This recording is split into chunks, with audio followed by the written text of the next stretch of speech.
Hey guys, welcome back for another chemistry lesson. Today we're going to talk about Coulomb's law and what that means for shielding and penetration and how that affects how our atoms behave. So Coulomb's law is this super fun and complicated formula up here.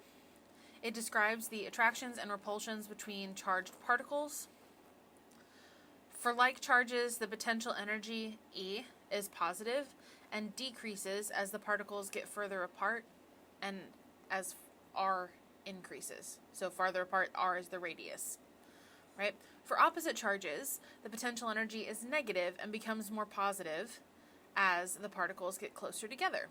So R decreasing. So think about when we're talking about like charges, we are, the potential energy is like a spring, right? So if I have a spring and I'm forcing the two ends close together, there's going to be more and more potential energy stored the closer they get together. And then obviously, likewise, the further apart it is, the more potential energy there is associated with that. Now, the opposite charges, think of it like a rubber band.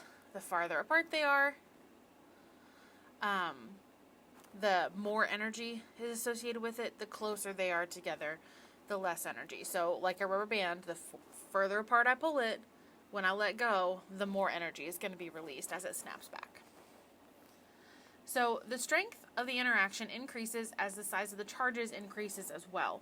So electrons are more strongly attracted to a nucleus with a 2+ charge than a nucleus with a 1+ charge. So the important piece for our purposes in general chemistry are the 2 charge components here and R for the radius. So this chunk is what we're going to be focusing on. So each electron in a multi-electron atom experiences both the attraction to the nucleus and also the repulsion by other electrons in the atom. And so these repulsions cause the electron to have a net reduced attraction to the nucleus. It is shielded from the nucleus by the electrons that are closer into the nucleus than it is.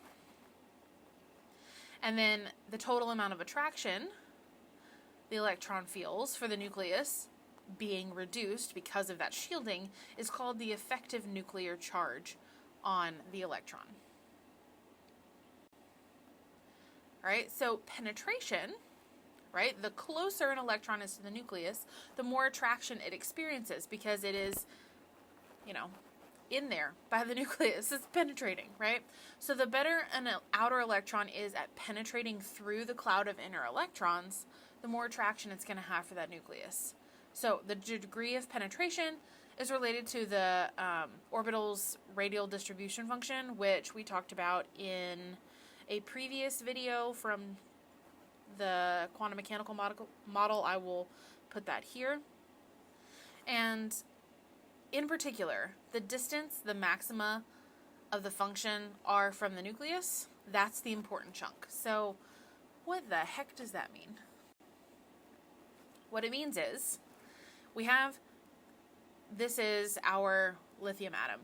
So our nucleus has a charge of 3+ because there are 3 protons in the nucleus. And so we've got 3 electrons total. We've got these guys and this guy out here, right? So these 2 electrons are inner electrons, and this guy out here is an outer electron, right? The net charge that this electron is experiencing because of shielding is affected by these 2 electrons. So 3+ charge minus the 2 electrons that are in between means that this only experiences about a 1+ charge because it is being shielded by some of the electrons here. All right, likewise, if we have an electron whose path allows it to penetrate into that inner shell, in the case, it's the same electron, but if it can penetrate in, then it's going to experience the full 3+ charge. So penetration causes the energies of sublevels in the same principal energy level to not be degenerate. In the 4th and 5th principal levels, the effective penetration becomes so important that the s orbital is actually lower in energy than the d orbitals of the previous principal energy level. So the energy separation between one set of orbitals and the next becomes smaller beyond 4s, and so the order varies among different elements, causing variations in electron configurations, especially of the transition metals and their ions. So when I'm looking here, once I get up this away, right, 3D has this much energy, right? But because of the whole penetration and like being able to be close but being shielded and all of that stuff we just talked about put together, the 4s orbital is actually lower in energy than 3D.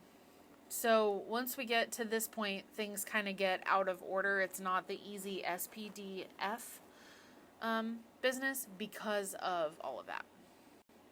So in a multi-electron system, electrons are simultaneously attracted to the nucleus and repelled by each other.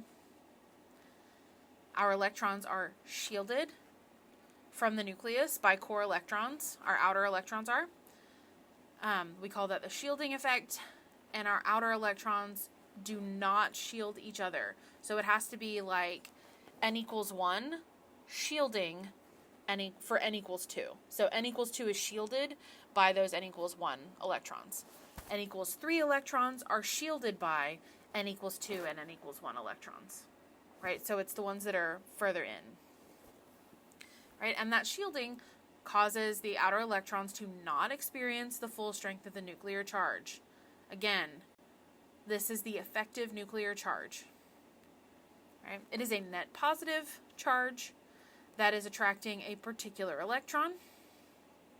Right? So, if we are mathing for this, Z is the nuclear charge, so however many protons we have, and S is the number of electrons in lower energy levels. So, electrons in the same energy level do not contribute to screening. They do, but it's so small that we don't actually do the math with it, okay? It's so small we don't even worry about it. And so the trend is S greater than P, greater than D, greater than F. And what we get is our effective nuclear charge is equal to the nuclear charge minus the number of electrons in lower energy levels. Okay?